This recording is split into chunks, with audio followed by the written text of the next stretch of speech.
আপনারা দেখতে পাচ্ছেন আমি আমার এই মেসেজটা ভুল টাইপ করে সেন্ড করার পরও পুনরায় আবার এডিট করে সঠিকভাবে এসএমএসটা সেন্ড করতে পারতেছি এবং এইখানে দেখতে পারতেছেন আমি একটা মেসেজ সেন্ড করার পর নির্দিষ্ট একটা টাইম সেট করে দিয়েছে, যার জন্য আমি যাকে মেসেজটা সেন্ড করলাম সে কিন্তু এই নির্দিষ্ট টাইমের পরে এই এসএমএসটা আর দেখতে পারবে না। তো হোয়াটসঅ্যাপের এমনই 3টা আপডেট আপনাদেরকে আজকে দেখাবো যা আমাদের জন্য সত্যি অনেক উপকারী। তো আমাদের সর্বপ্রথম আপডেটটি দেখার জন্য আপনি সর্বপ্রথম চলে যাবেন আপনার ফোনে থাকা হোয়াটসঅ্যাপ অ্যাপে।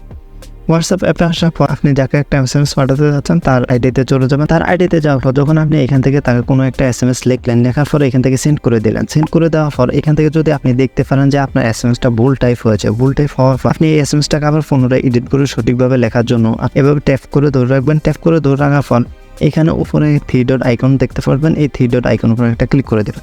ক্লিক করে দেওয়ার পর এইখানের মধ্যে একটা অপশন দেখতে পারতেছেন, এই যে এডিট অপশন।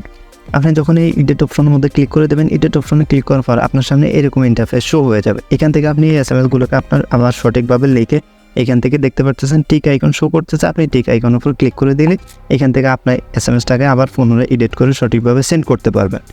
ধরুন আপনি কাউকে একটা এসএমএস সেন্ড করছেন, সেন্ড করার পর আপনি চাচ্ছেন একটা নির্দিষ্ট টাইম সেট করে দিতে, যেই টাইমের পরবর্তীতে সে কিন্তু আপনার এই এসএমএসটা আর দেখতে পারবে না।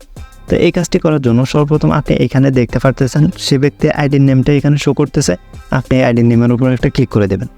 ক্লিক করে দেওয়ার পর আপনার সামনে যখন এরকম ইন্টারফেস শো হবে, এখান থেকে স্ক্রল ডাউন করে নিচে আসবেন। নিচে আসার পর এখানের মধ্যে আপনি একটা অপশন দেখতে পারতেছেন ডিসেপ্লিং মেসেজেস, আপনি এটার উপর একটা ক্লিক করে দেবেন। ক্লিক করে দেওয়ার পর এখানের মধ্যে কিছু অপশন দেখতে পারতেছেন, যেমন এখানের মধ্যে সবার উপরে দেখাচ্ছে 24 ঘন্টা এবং এখানে দেখাচ্ছে 7 দিন এবং এখান থেকে দেখাচ্ছে 90 দিন। আপনি এখান থেকে যেই কোনো একটা টাইম যদি আপনি সিলেক্ট করে দেন, ধরুন এখান থেকে আমি 24 ঘন্টা সিলেক্ট করে দিলাম। সিলেক্ট করে দেওয়ার পর এখান থেকে ব্যাক বাটনে ক্লিক করে আমি এখান থেকে বের হয়ে আসলাম। বের হয়ে আসার পর এখানের মধ্যে একটা অপশন দেখতে পারতেছেন, একটা পপ আপ আপনার সামনে এখানে কিন্তু শো হয়ে যাবে। এখন থেকে আপনি যদি যেই কোনো একটা এসএমএস যদি তাকে সেন্ড করেন না কেন, সেন্ড করার পর সে কিন্তু এই 24 ঘন্টা পরে আর আপনার এই এসএমএসটা আর দেখতে পারবে না, অর্থাৎ 24 ঘন্টা পরে আপনার এই এসএমএসটা তার সামনে থেকে উধাও হয়ে যাবে, সে কিন্তু আর দেখতে পারবে না। তো যারা সিকিউরিটি মেনটেন করে চ্যাট করতে চান তারা কিন্তু অবশ্যই এই সেটিংসটা কাজে লাগাতে পারেন। ধরুন আপনি কাউকে হোয়াটসঅ্যাপে কল দিতে চাচ্ছেন কিন্তু তাকে আপনি আপনার হোয়াটসঅ্যাপের সাথে অ্যাড করতে চাচ্ছেন না, তো সেই ক্ষেত্রে আপনি চলে যাবেন হোয়াটসঅ্যাপ অ্যাপে।